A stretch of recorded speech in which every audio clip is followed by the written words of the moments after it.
Para pria yang dikasihi Tuhan Yesus Kristus, mari kita berdoa untuk mendengar dan mengalami kuasa firman Tuhan. Kita berdoa, ya Bapa, kami membutuhkan Engkau.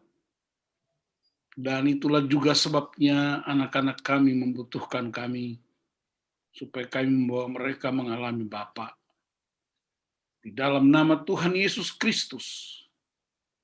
Haleluya. Amin. Amin. Baik, Bapak-Bapak, kita akan pelajari tema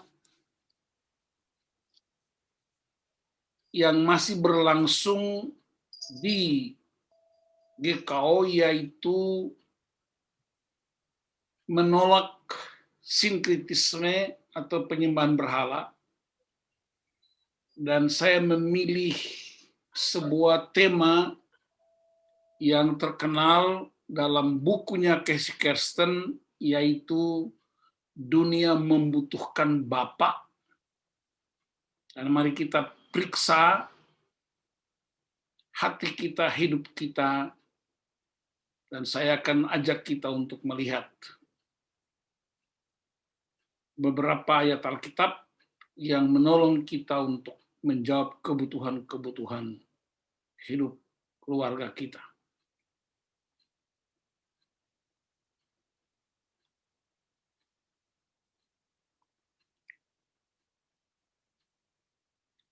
Judul yang saya berikan, Father, I Need You. Ini tidak hanya kebutuhan keluarga, tapi kebutuhan dunia.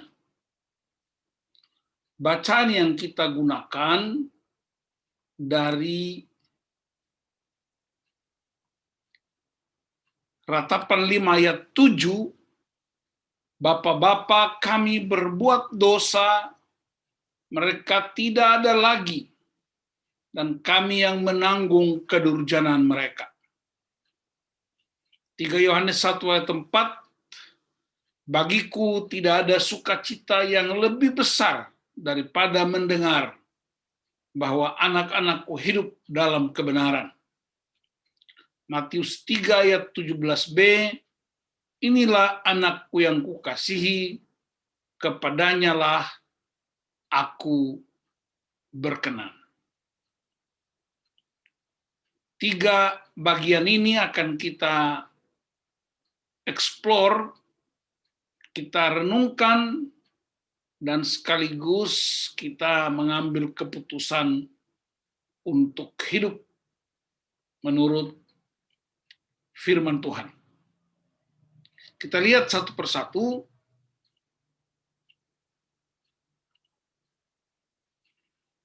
Kitab Ratapan ditulis oleh Nabi Yeremia, dan inilah ratapannya Nabi. Kitab ini sering juga disebut dalam bahasa Latin air mata, atau dalam bahasa Ibrani betapa. Kitab ini ditulis ketika Yeremia melihat kehancuran kota Yerusalem. Dia menjadi saksi mata dari kehancuran kota Yerusalem. Dan sebelum kehancuran kota, ada penderitaan yang begitu hebat, penderitaan yang mengerikan, bahkan kelaparan yang begitu hebat, para wanita makan bayinya sendiri, bahkan ada yang makan plasenta dari wanita yang melahirkan. Dan digambarkan oleh beberapa penulis dan penterjemah bagaikan bom atom di Hiroshima atau perang yang menghancurkan kota Kosovo. Dua kota ini kita nggak lihat secara langsung, tapi kita baca di media, kita nonton di media betapa hancurnya. Peristiwa-peristiwa itulah yang digambarkan dan membuat Nabi mengalami ratapan yang luar biasa hebat. Tragedi kemanusiaan yang dialami oleh Israel tidak hanya tragedi kemanusiaan, tapi problem spiritual, problem kekudusan bangsa yang tercabik-cabik. Dan bagi orang Ibrani, saudara-saudara, yang sedang berduka, lalu kalau kita suruh mereka untuk tabah dan tidak menangis, sebenarnya adalah tindakan yang kejam. Karena situasi yang mengerikan, orang justru menangis adalah sebuah kepedulian. Beda dengan orang Yunani, kalau melihat sebuah peristiwa, mereka tidak menangis, justru dalam kedukaan. Bagi orang Israel modern, seorang pria tidak akan mungkin menjadi perdana menteri, kecuali dia dapat menangis di kuburan serdadu Israel. Karena bagi orang-orang Israel modern, menangis itu bukan tanda kelemahan. Bagi orang Israel, pria sejati itu dia mampu menangis di tengah-tengah kegalauan kehancuran. Dan kita ingat Tuhan Yesus justru menangis di depan kota Yerusalem dan di depan kubur Lazarus. Jadi tangisan Yesus ketika ada kematian yang luar biasa. Jadi kita menangis karena kehancuran yang kita alami di gereja, di bangsa, dan terutama dalam keluarga. Yang biasa paling banyak menangis buat keluarga itu wanita. Justru Alkitab bercerita, ada tokoh yang paling hebat sorga dan di bumi, justru menangis ketika ada kehancuran, yaitu Kristus sendiri. Mengapa Nabi menangis? Karena bencana yang hebat, kota hancur, Bait Allah juga hancur, dan yang lebih mengharukan, Yerusalem sebagai kota Allah justru hancur. Dalam sebuah tulisan seorang hamba Tuhan, dia berkata, murka Tuhan itu seperti kemarahan yang lambat mendidih dan kemarahan yang cepat berlalu dan lenyap yang dialami oleh setiap manusia. Kita bisa lihat di Roma pasal 1 tentang kemarahan Tuhan terhadap orang-orang Israel yang menyembah berhala. Sehingga di Roma 1 dikatakan mereka diserahkan kepada hawa nafsu kemesuman, laki-laki dengan laki-laki, perempuan dengan perempuan. Itu kemarahan Tuhan yang hebat. Mengapa Nabi menangis? Dia melihat kemarahan Allah, tapi justru dia berseru dan beratap bahwa kemarahan Allah bisa dikalahkan oleh kemurahannya. Itu sebabnya Tuhan membuang sisa-sisa Israel ke Babilonia. Lalu Nabi meyakini bahwa kemurahan Tuhan selalu baru. Sehingga dalam Ratapan 3 ayat 22 sampai 24, Nabi mengungkapkan harapannya. Nabi mengungkapkan doanya, yaitu rahmat Tuhan itu baru. Ayat 22, Ratapan 3 berkata, tak berkesudahan kasih setia Tuhan, tak habis-habisnya rahmatnya. Selalu baru tiap pagi, besar kesetiaanmu. Tuhan adalah bagianku, kata jiwaku. Oleh sebab itu aku berharap kepadanya. Jadi dalam kemarahan Allah, justru dikalahkan oleh kemurahannya sendiri. Mungkin ada yang bertanya, tapi kenapa Tuhan begitu marah dan menghajar orang Israel, umat pilihannya? Wahyu 3 ayat 19. Dia berkata, orang yang kukasih itu akan kuhajar. Jadi saudara-saudara, jangan kita menganggap bahwa kemurahan Tuhan itu sesuatu yang murah. Ya. Wahyu 3 ayat 19 berkata, barang siapa kukasihi, ia kutegur dan kuhajar. Sebab itu relakanlah hatimu dan bertobatlah. David Powson, seorang hamba Tuhan, menulis perbedaan mendasar antara dunia dan kekristenan. Dunia hidup oleh jasa atau merit. Manusia hidup oleh sistem jasa meritokrasi. Sedangkan dalam kerajaan Allah, dasar hidup kita adalah rahmat atau mercy. Dunia menuntut hak, tetapi kita sadar tidak memiliki hak. Itu juga yang dipraktekkan Yesus ketika dia mengosongkan dirinya, bahkan sampai mati di atas kayu salib. Ada peringatan dari Nabi. Umat harus tahu bahwa sejak di Firdaus, Adam dan Hawa jatuh, Allah sudah ikut mengurusinya. Tetapi Allah juga mengurusi pelepasan dan pemulihan. Jadi saudara-saudara, sejak awal dunia diciptakan, sejak Taman Eden, Tuhan sudah sibuk urusin dosa manusia.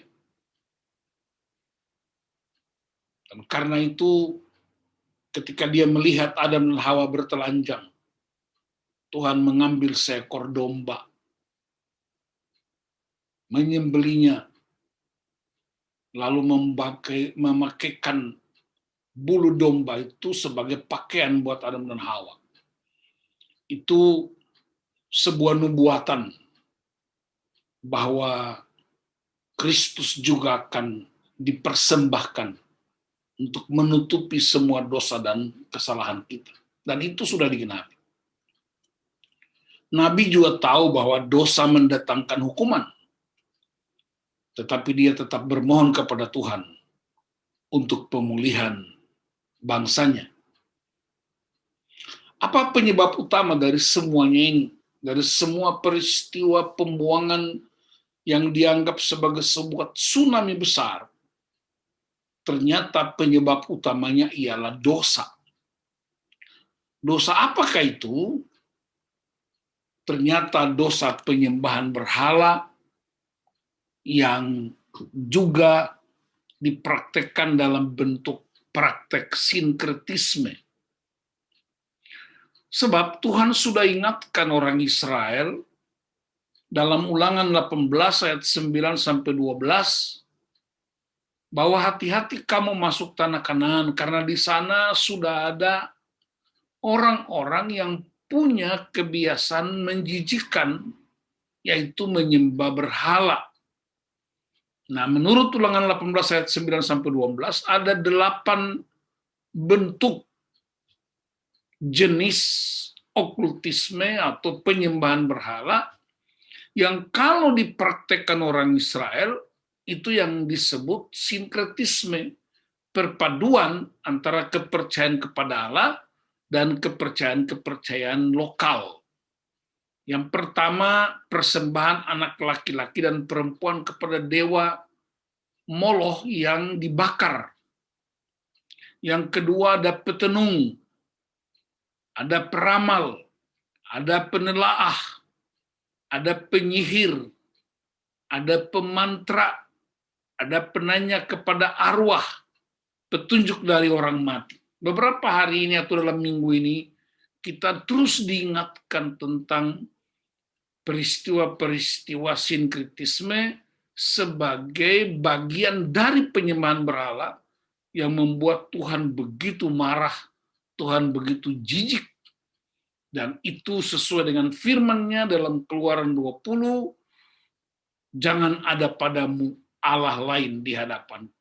Jadi kalau kita cari tahu secara mendasar apa yang membuat Israel itu harus mati banyak di padang gurun, mereka sampai di tanah Kanaan, tanah perjanjian, di kota Allah, di bait Allah, justru mereka dibuang ke Babilonia, ya karena sinkritisme itu. Sinkritisme adalah perpaduan pencampuran kepercayaan mereka kepada Allah Yahweh dan praktek-praktek perokultisme yang dilakukan oleh orang-orang di tanah Kanaan. Dan itu sudah diingatkan dalam Ulangan 18 ayat 9 dan seterusnya itu. Nah, kita periksa ini saudara-saudara, Bapak. Nah, siapa yang menanggung akibatnya? Nabi meratap. Dalam ayat 5 dan 7, kami menjadi anak yatim, tak punya bapa, dan ibu kami seperti janda. Kalau ibu kami seperti janda, berarti belum janda. Ada bapaknya, tapi mereka udah merasa jadi yatim. Ada suaminya, tapi istri udah merasa seperti janda. Ini yang disebut pria itu ada, tapi tidak berdampak. Pria itu ada di rumah, tetapi tidak berfungsi.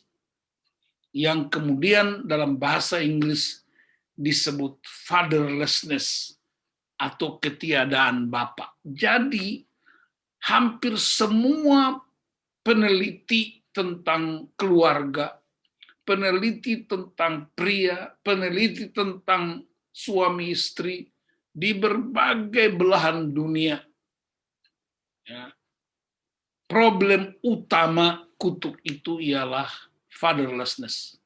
Itulah sebabnya dalam kitab Maliaki, di ayat pasal terakhir, ayat-ayat terakhir dibilang, kalau hati bapa tidak kembali kepada anak, hati anak tidak kembali kepada bapa, maka bumi akan dimusnahkan dengan kutuk.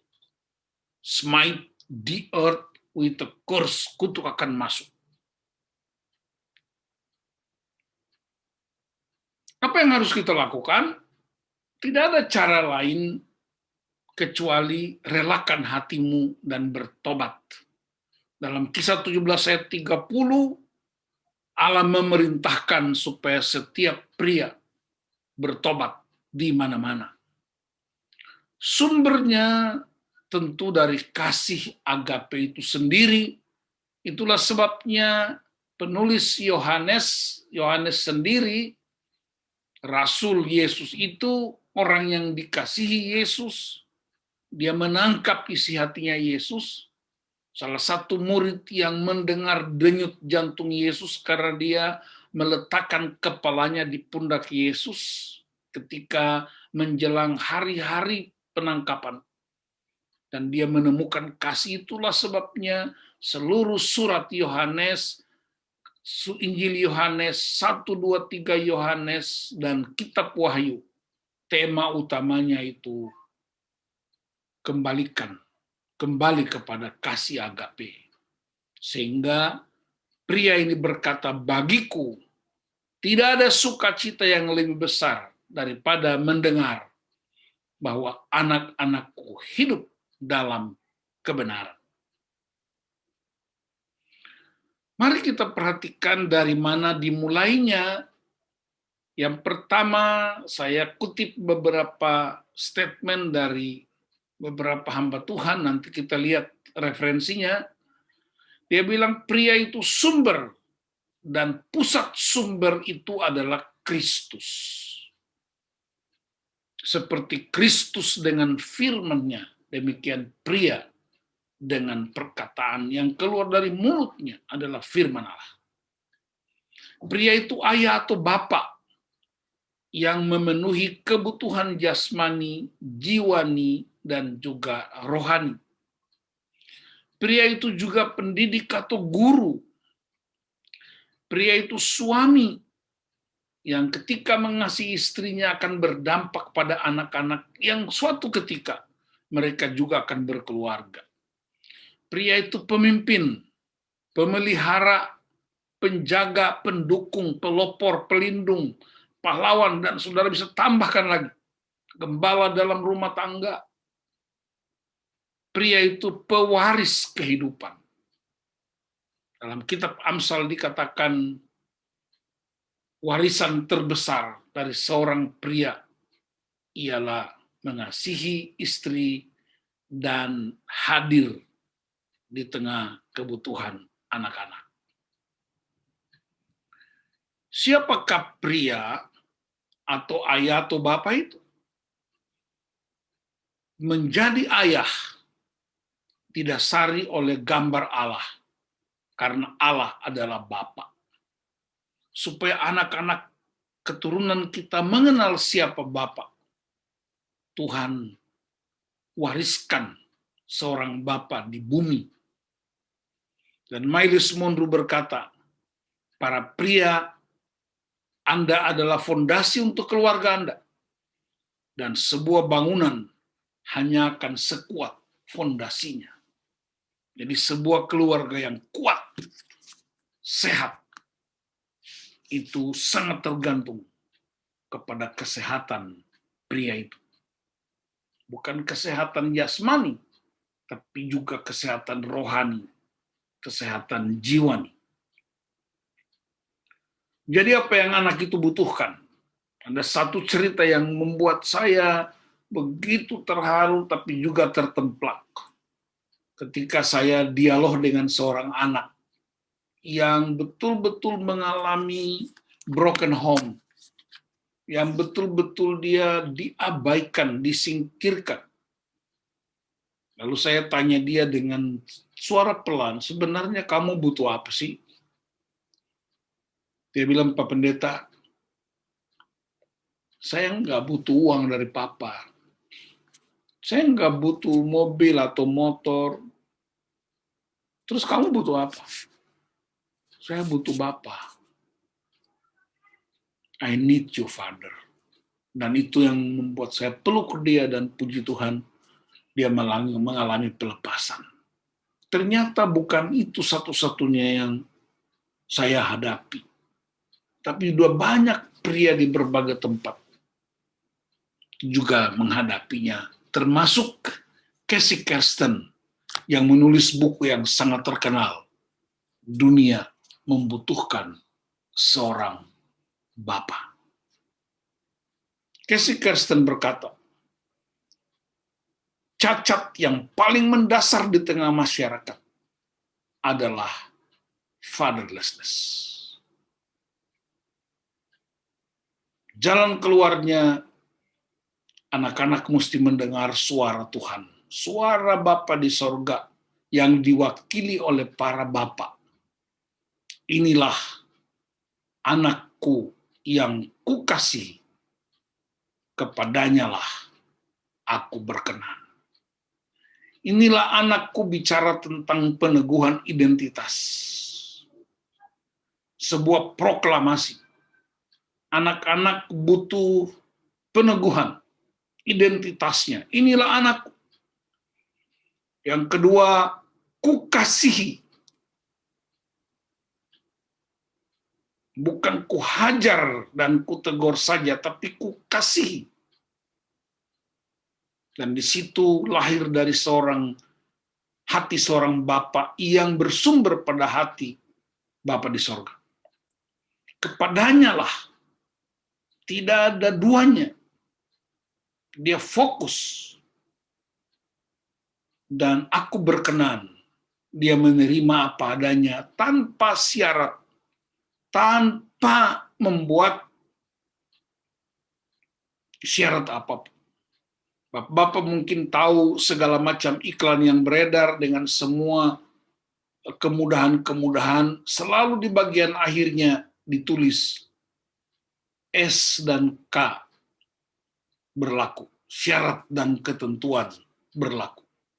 Tetapi bagi suara dari sorga, tanpa syarat, tanpa ketentuan, Itulah sebabnya generasi-generasi kita, anak-anak kita, membutuhkan suara ini. Kamu anak Papa. Tidak ada syarat apapun. Apapun keadaan. Kenapa mereka jarang mendengar suara ini? Karena jangan-jangan kita punya sumber yang lain. Bukan dari Tuhan, tapi dari berhala-berhala kita yang kita favoritkan setiap saat. Mungkin ada yang bertanya, praktisnya gimana? Oh, praktisnya sederhana. Kita tidak punya waktu dengan mereka. Kita tidak punya komunitas dengan mereka. Kita lebih banyak punya waktu dan komunitas dengan kecintaan pada favorit-favorit kita, apakah itu kesenangan kita, hobi kita, dosa-dosa favorit kita, sehingga anak-anak selalu jadi korban. Selalu saya katakan dan ingatkan bahwa tanda seorang pria menyembah berhala ketika jatuh korban dalam rumahnya. Korbannya bisa istri, bisa anak-anak, karena kita terikat pada berhala. Kalau kita terikat pada Kristus sebagai sumber, tidak mungkin ada korban. Kenapa? Karena dialah korban yang sempurna bagi kita. Ini sumber-sumber bacaan yang saya berharap Bapak bisa memilikinya untuk menambah pengetahuan kita bergereja dengan lebih baik, sehingga semua pelajaran kita tertanggung jawab. Tuhan Yesus mengasihi kita, mengasihi bapak-bapak, supaya kita bertobat dari semua berhala kita, lalu kita sungguh-sungguh datang kepada Tuhan, kita mengurusi keturunan-keturunan kita, anak cucu kita, tetap menyembah kepada Tuhan. Sebelum kita berdoa, dan juga nanti sharing, saya mau ajak kita untuk nyanyi sekali lagi dari lagu yang pertama, Bapa Engkau Baik. Bapa Engkau baik, Bapa Engkau baik,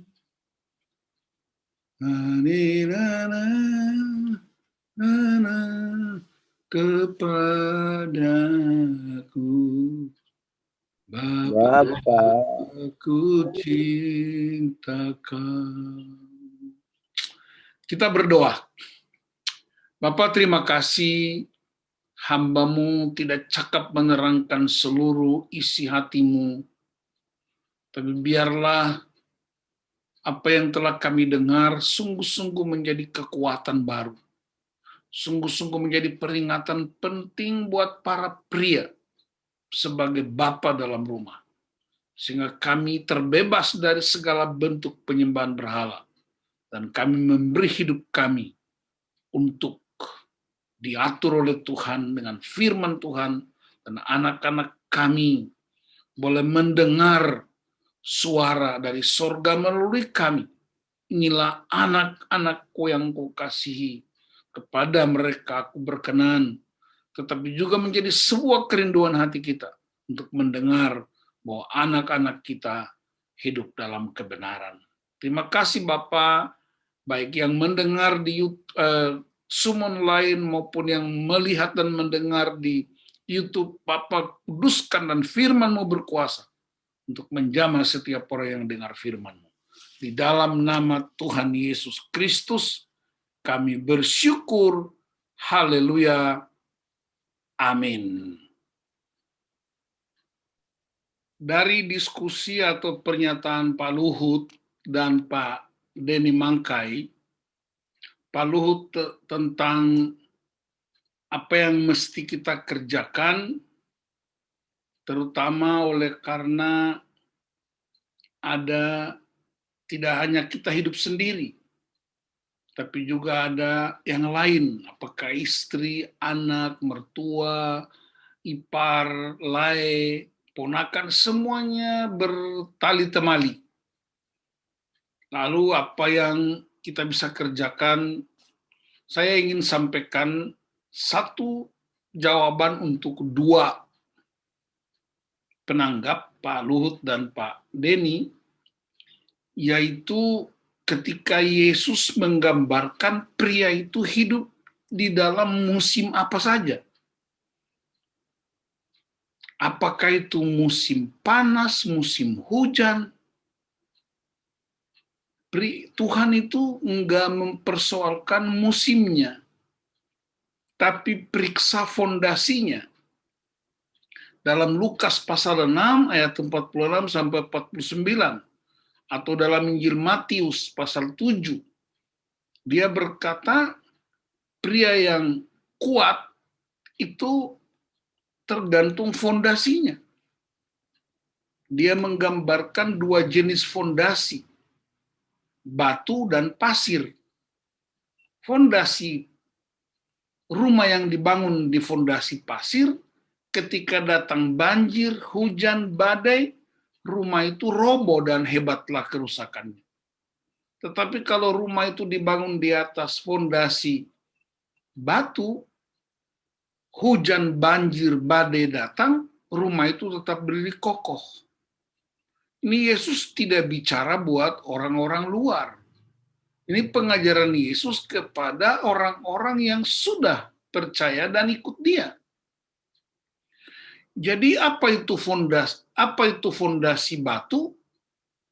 Lukas 6 bilang datang kepada Yesus, dengar firman-Nya dan lakukan firman itu. Apa fondasi pasir? Datang memang, dengar memang, tapi tidak melakukan.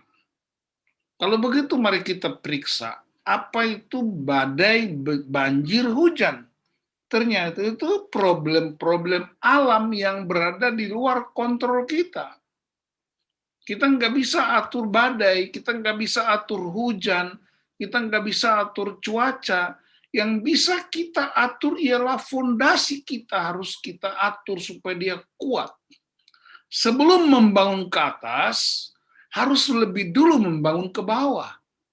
Karena membangun sebuah rumah yang kuat, itu selalu dibangun ke bawah. Menggali dalam-dalam dan meletakkannya di atas batu. Semua gedung-gedung besar di seluruh dunia, termasuk di Indonesia, selalu dimulai dari fondasinya. Ya, makanya ditutup itu, bikin bedeng tutup pembangunan karena fondasinya itu dalam sekali. Bisa setengah dari rencana bangunan ke atas. Kalau bangunannya itu 100 meter ke atas, minimal fondasi ke dalamnya itu 50 meter minimal. Dan itu yang kita tahu. Sehingga ketika datang problem, kita tetap kokoh. Nah, problem-problem rumah tangga itu sebenarnya problem alamiah karena nggak ada orang rencana untuk berantem tiap hari. Tapi itu muncul. Kesalahpahaman suami istri, kesalahpahaman orang tua anak, kesalahpahaman dengan orang di dalam rumah, apakah itu ipar, saudara, mertua, keponakan, semuanya itu adalah problem alam semata-mata. Jadi yang kita harus bangun ialah fondasinya. Apa itu? Firman Allah yang kuat dan mengalami karakter Kristus. Kalau kita perhatikan problem-problem dalam rumah tangga yang kita hadapi tiap hari, tidak lebih hebat dari apa yang Yesus alami di Taman Getsemani, di depan imam besar, di depan Pilatus, bahkan sampai ke kayu salib. Kalau kita bikin perbandingan, setitik pun nggak cukup untuk menggambarkan itu. Jadi ketika kita benar-benar percaya kepada Kristus, Dia jadi sumber utama kita, dia menjadi Allah yang hidup, dia menjadi Tuhan dan Juru Selamat kita. Mari kita duduk dengan tenang untuk mempertimbangkan apakah istri kita, apakah anak kita, apakah mertua kita, apakah keponakan kita, dengan semua tindakan mereka yang aneh bin ajaib, apakah sama kualitasnya dengan penangkapan Kristus di Taman Getsemani itu? Apakah sama kualitasnya dengan tamparan seorang hamba dari seorang imam besar? Apakah itu sama kualitasnya dengan teriakan orang-orang yang menghina dan menyalibkan? Apakah sama kualitasnya dengan pukulan 49 kali kepada Yesus? Apakah sama kualitasnya dengan paku yang dipakukan kepada kaki dan tangan Yesus? Menurut hemat saya pribadi, walaupun tidak mudah tapi bisa, tidak ada apa-apanya, titik apapun, koma pun, tidak ada iota apapun yang bisa kita terangkan. Yang kita alami setiap hari dibandingkan dengan Kristus yang kita agung-agungkan itu. Jadi mari kita duduk dengan tenang, ya, Pak Luhut, Pak Denny yang sampaikan hari ini, mungkin bapak-bapak yang lain tidak sampaikan, tapi saya bisa rasakan spiritnya, termasuk saya. Mari kita duduk dengan tenang. Coba ambil waktu seperti Yeremia yang meratap di sungai Babel. Makanya ada lagunya, di tepi sungai Babel, aku menangis. Dia meratapi kematian rohani. Dia meratapi kematian kota. Dia meratapi kehancuran. Dan kita menangis untuk pemberontakan anak-anak kita. Kita menangis untuk istri yang belum tunduk, kita menangis untuk keponakan yang aneh bin ajaib, kita menangis untuk mertua yang masih punya agenda-agenda lain, kita menangis untuk itu. Dan percayalah, hati seorang pria yang menangis, Tuhan akan ikut terlibat di dalamnya. Ibrani 4 berkata, Yesus Kristus itu imam besar yang ikut merasakan kelemahan-kelemahan kita, sekalipun dia tidak berbuat dosa. Jadi sekali lagi saya mau ingatkan kita bahwa semua yang kita hadapi, apakah itu dari dalam rumah maupun dari luar rumah, kita duduk berenung setiap subuh atau malam, berdoa dan memohon kepada Tuhan. Dan saya percaya tidak dapat dibandingkan dengan junjungan kita yang menghadapi peristiwa-peristiwa itu. Bayangkan keluarganya bilang dia tidak waras. Dia ditolak di Nazaret, kampung halamannya sendiri. Ini sebuah penghinaan luar biasa. Dia dihina dalam seluruh pelayanan Yesus 3,5 tahun. Tiada hari tanpa penghinaan. Tiada hari tanpa penolakan. Tapi dia selalu fokus pada Injil Kerajaan Allah. Maka saya me-encourage Bapak, mari kita fokus pada prinsip-prinsip kerajaan Allah. Dan saya percaya ketika kita fokus pada prinsip kerajaan Allah, Allah juga akan bertindak untuk menolong kita dan akan membungkamkan semua yang pernah terjadi. Saya ingat peristiwa Yakub. Dia di Sungai Yabok. Dia sedang menghadapi sebuah situasi yang sangat sulit. Dari belakang dia dikejar oleh mertuanya Laban. Dari depan dia ditunggu oleh abangnya Esau. Ya, dua-duanya punya kemarahan yang luar biasa. Esau marah karena ditipu. Hak kesulungannya diambil. Laban marah karena Ribka dibawa. Ribka lagi, siapa namanya itu, istrinya Yakub itu, ibunya, ya istrinya Yakub itu, dia bawa, kemudian istrinya itu mengambil ya, sesuatu yang berharga dari Laban. Jadi dua-dua dia terkepung dari depan dan belakang. Tapi di Sungai Yabok itu, kiri kanan muka belakang nggak ada jalan keluar. Karena itu ada sungai.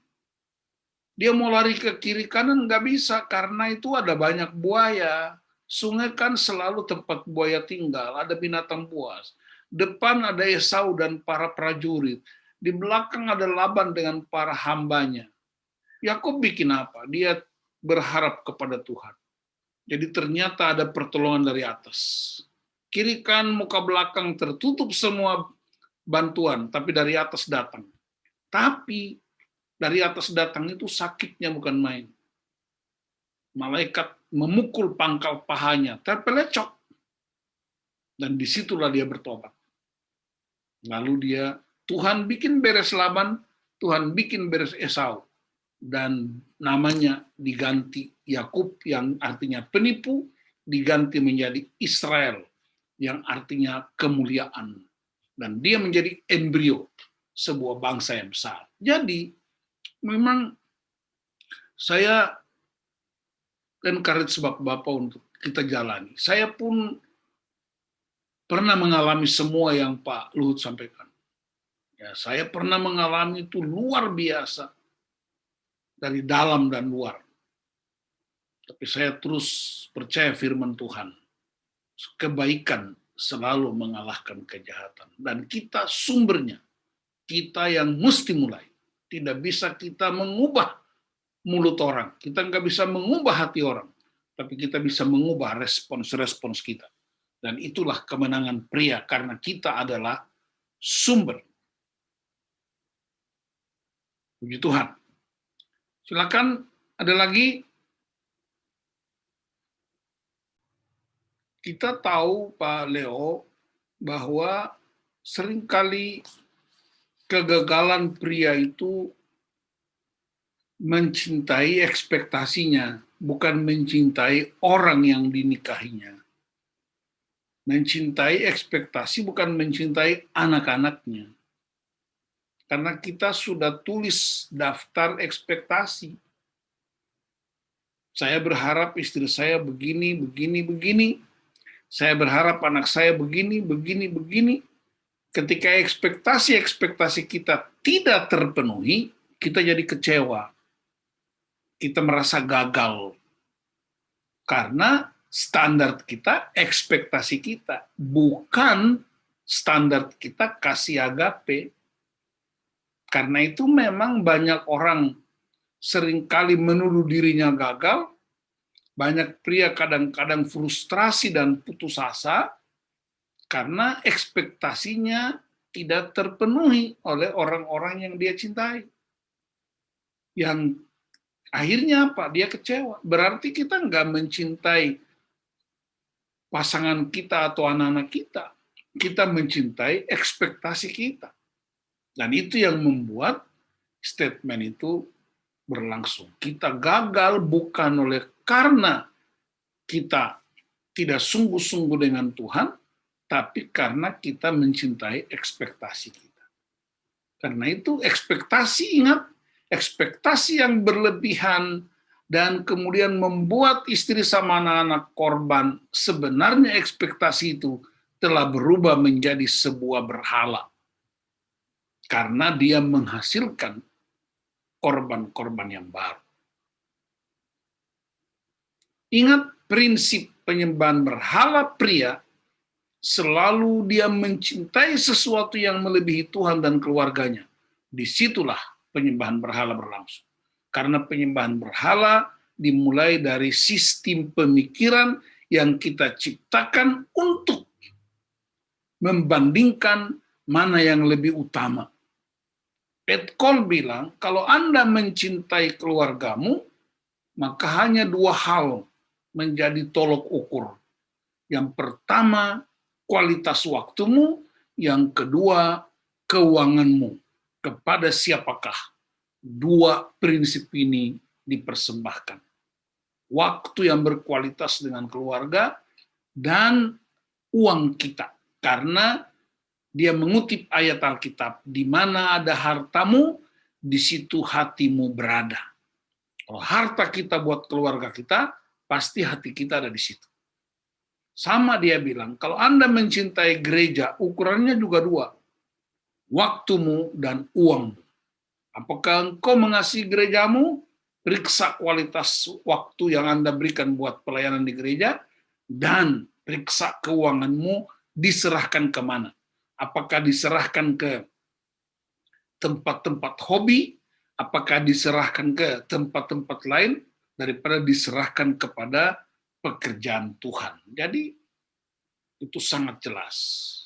Karena itu mari kita mulai memikirkan prinsip-prinsip ini supaya kita tidak hanya percaya Tuhan, tapi kita juga bebas dari prinsip-prinsip sinkretisme modern yang sedang menghancurkan tatanan kehidupan masyarakat.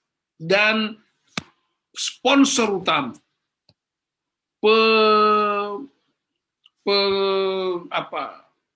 pelaku utama, penggerak utama itu adalah pria, karena pria itu sumber dan dia mendapat otoritas perwakilan ilahi dari Bapa sendiri.